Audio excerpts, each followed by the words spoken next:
Manajer Arsenal, Mikel Arteta, menyatakan bahwa ia memiliki ide yang sangat jelas mengenai tipe striker yang ingin ia datangkan untuk memperkuat tim. The Gunners semakin aktif mencari penyerang baru menyusul cedera serius Gabriel Jesus. Penyerang asal Brasil tersebut mengalami cedera ACL di lutut kirinya saat Arsenal kalah dari Manchester United di putaran ketiga Piala FA pekan lalu. Gabriel Jesus akan segera menjalani operasi dan diperkirakan absen dalam waktu yang cukup lama. Ketika ditanya tentang jenis penyerang yang ingin direkrut, Mikel Arteta menjawab, "Kami memiliki ide yang sangat jelas tentang pemain yang kami inginkan, ya. Itu sudah ada sebelum Gabi cedera dan tetap ada setelah cedera ini. Kami harus menunggu dan melihat bagaimana situasinya berkembang." Namun, Arteta enggan mengungkap detail lebih lanjut mengenai profil pemain yang sedang dicari. Anda bisa berbicara dengan Direktur Olahraga Interim, Jason Aito. Anda tahu saya tidak akan membahas hal itu, tambahnya. Cedera Jesus menjadi pukulan besar bagi Arsenal, terutama karena Bukayo Saka juga dipastikan absen hingga setidaknya Maret mendatang. Saka mengalami cedera hamstring dalam pertandingan melawan Crystal Palace bulan lalu dan harus menjalani operasi. Kami kehilangan dua pemain yang sangat kreatif, sangat penting, dan sangat tak terduga bagi kami. Itu jelas berdampak pada tim, ujar Arteta. Sejak awal jendela transfer, bahkan sebelum itu, kami sudah aktif mencari cara untuk meningkatkan skuad. Dengan kabar tentang Gabi, situasinya menjadi lebih kompleks karena durasi cederanya yang panjang. Arsenal akan menghadapi Tottenham Hotspur di Derby London Utara pada Kamis, 16/1, dini hari WIB. Laga ini menjadi kesempatan bagi The Gunners untuk bangkit setelah tersingkir dari Piala FA dan kalah di leg pertama semifinal Carabao Cup melawan Newcastle United. Arsenal dikabarkan bakal merekrut Martin Zubimendi di musim panas 2025 mendatang. Arsenal pun sudah bisa penuhi klausul pembelian dari Real. Arsenal sudah dekati Martin Zubimendi pada musim panas 2024 kemarin. Akan tetapi, Real Sociedad enggan melepas gelandang bertahan berusia 25 tahun itu. Arsenal kembali mendekati Real Sociedad di musim dingin Januari tahun 2025 ini. The Gunners siap mengaktifkan klausul pembelian Martin Zubimendi di angka 60 juta euro atau setara 1 triliun rupiah. Zubimendi sudah sepakat dengan Arsenal untuk pindah ke London. Manajer Mikel Arteta diyakini jadi faktor kunci, sebab sang juru taktik memang menginginkan Zubimendi demi memperkuat barisan tengahnya. Jika semuanya berjalan sesuai rencana, maka Zubimendi bakal gabung ke Emirates Stadium pada musim panas 2025 nanti.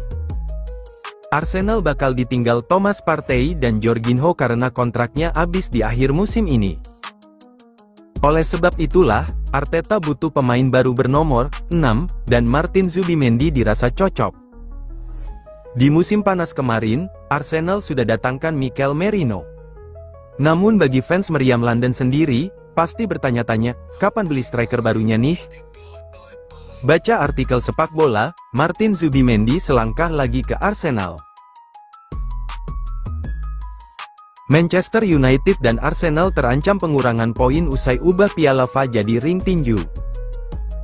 Manchester United dan Arsenal terancam sanksi pengurangan poin akibat kericuhan di laga Piala FA 2024/2025. Diketahui, Manchester United berhasil meraih kemenangan dramatis saat menyambangi markas Arsenal di Stadion Emirates, 12/1. Menariknya, Manchester United berhasil menahan imbang Arsenal 1-1 dalam waktu normal usai bermain dengan 10 orang.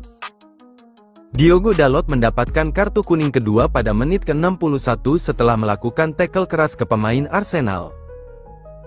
Tak sampai di situ, Altay Bayindir juga berhasil menepis tendangan penalti Martin Odegaard pada menit ke-70. Manchester United pun berhasil menahan Arsenal hingga babak extra time berakhir. Pada babak adu penalti, Altay Bayindir yang telah panas berhasil menepis satu tendangan penalti milik Kai Havertz dan mengantarkan MU menang 5-3 dalam adu tos-tosan itu. Sayangnya, kemenangan Manchester United sedikit tercoreng karena kericuhan di saat laga berlangsung. Intensitas tinggi pada laga tersebut membuat sang wasit Andrew Medley mengeluarkan 8 kartu kuning dan 1 kartu merah. Salah satu momen yang mendapat sorotan adalah keributan yang melibatkan Harry Maguire dengan Kai Havertz. Harry Maguire mempermasalahkan Kai Havertz setelah ia terjatuh dan membuat timnya mendapat penalti. Beruntungnya, keributan itu mampu diredam setelah Maguire ditahan oleh rekan setimnya. Namun, keributan kembali terjadi dengan melibatkan Manuel Ugarte. Uniknya, Kai Havertz kembali yang menjadi sasaran emosi. Bahkan Ugarte tertangkap kamera menanduk Havertz hingga terjatuh. Akan tetapi, tindakan Ugarte tersebut di luar pengawasan wasit Andrew Medley. Keributan tersebut tampaknya akan menjadi masalah bagi kedua tim. Menurut laporan Mirror, MU dan Arsenal terancam sanksi pengurangan poin. Hal itu disampaikan oleh mantan wasit Keith Hackett. Menurut Hackett, ia pernah menangani situasi yang serupa dengan mengeluarkan banyak kartu. Setelah itu, Hackett memilih untuk melaporkan secara detail kejadian yang ada dalam pertandingan itu kepada panitia pelaksana. Alhasil, Asosiasi Sepak Bola Inggris, FA, langsung melakukan investigasi dan memberikan sanksi pengurangan poin untuk kedua tim dalam laporan Hackett itu. Meski demikian, tak jelaskan dengan detail siapakah dua tim tersebut. Konfrontasi massal yang mungkin juga melibatkan seorang pemain yang menanduk lawan akan menjadi bahan investigasi oleh FA, ucap Hackett. Beberapa tahun yang lalu, saya berada di tengah-tengah konfrontasi massal yang melibatkan perkelahian antara 21 orang. Saya memutuskan untuk tidak mengkartu merah siapapun dengan dasar bahwa saya mungkin memiliki lebih dari segelintir orang yang berjalan menuju terowongan. Jadi, saya menyerahkan laporan terperinci kepada Asosiasi Sepak Bola, yang melakukan investigasi dan kedua tim mendapatkan pengurangan poin. Saya tidak ragu bahwa kedua tim akan didakwa karena gagal mengendalikan para pemain mereka. Pertanyaan yang bisa kita ajukan, jika VAR beroperasi, hal tersebut akan ditinjau ulang dan hasilnya mungkin akan memberikan hasil yang berbeda, pungkas Hackett. Sampai berita ini dirilis, belum ada tindakan lanjutan dari VAR terkait keributan dalam laga Arsenal vs Manchester United.